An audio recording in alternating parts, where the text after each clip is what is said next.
one of the questions I said Mhm.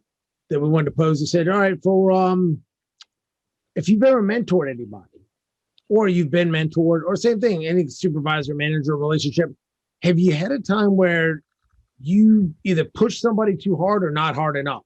Mhm. You know what I mean? And then just think about it. Okay, well, yeah, I should have pushed them a little bit harder. Or, well, I probably was a little too tough on them that time.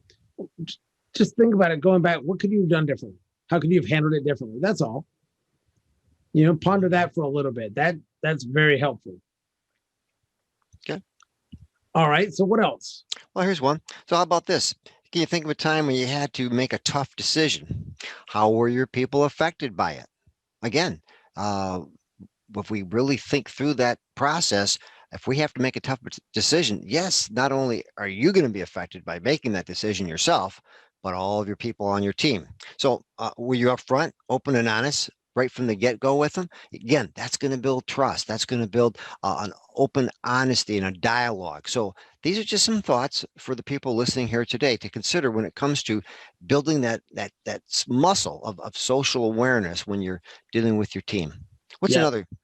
Well, and I was thinking even on that one that you mentioned, how many times have you been a tough time in business and you find out later that it was worse than what you thought, or you found out later that that the information you got wasn't as open or honest or upfront as it could have or should have been from the beginning. That's right. That even if you're not the one giving the information, you're the one getting the information, but still involved in that decision. That's a tough one as well. You betcha. I think another one is, just think about, are you open to the customs of other cultures? I mean, if we're thinking about, multicultural workplace or a diverse workforce. There you go. Do you try to assimilate when you're in the presence of other cultures? Do you try to be respectful? I mean, you're not, necessarily you can't replicate necessarily, but what can you do to be respectful and kind of assimilate the culture of what's going on? That's right. And Dave, I'd like to add to that is that not just whether a person's from another ethnic group, but if you have men and women in the room, that's being sensitive to that. Do you have older people, younger people? These are things that we need to be aware of in our ability to socially interact with our team. Correct. So when you're looking at culture, especially for this question, you're absolutely right. You need to look at culture in a lot of different contexts. Whether it's generational culture, like you said, whether it's ethnic culture, whether it is, the cultures of different, like I said, just different work teams. Maybe engineers, how they deal versus maybe sales and marketing, or admin, back in support. So I mean, what is the culture? Especially if things are siloed up. What are different work teams and work divisions and different functional units maybe have a different culture of how they do things and how jobs gets done in their part of the organization. Good point. Just a thought. Great point. So what else we got?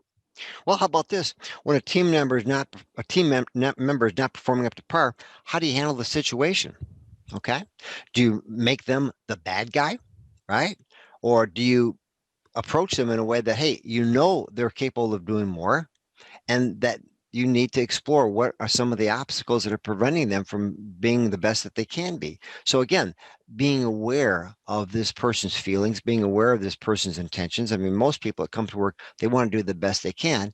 However, if a person's not performing up to par, we need to find out a little bit more about why that's happening. Is it there's something going on at home? Or is it maybe he's not getting cooperation at work, or she's not getting cooperation at work from her peers?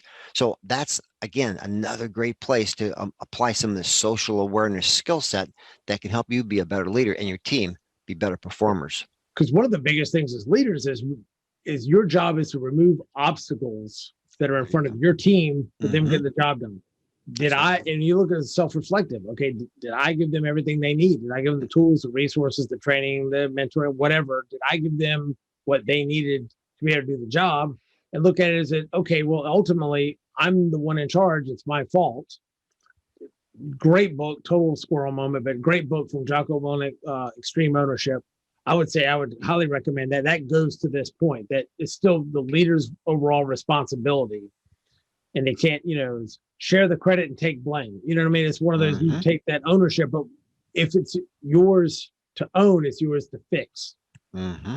And so, that's the great part about it. So highly recommend that book. That's an awesome book. But yes, What was the name of that book again, Dave? Again, that book? Extreme Ownership. Okay. It's called Extreme Ownership by Jocko Willink. It was a former Navy SEAL. Okay. And it talks about great book. Like I said, I would certainly recommend, checking out his podcast, checking out his YouTube stuff and his books. But that Extreme Ownership is really a solid book that he had for a while back. But it strikes at the leaders on, same thing, owning the situation, and what could I have done to prevent this in the future? What could I have done to make this better at the time?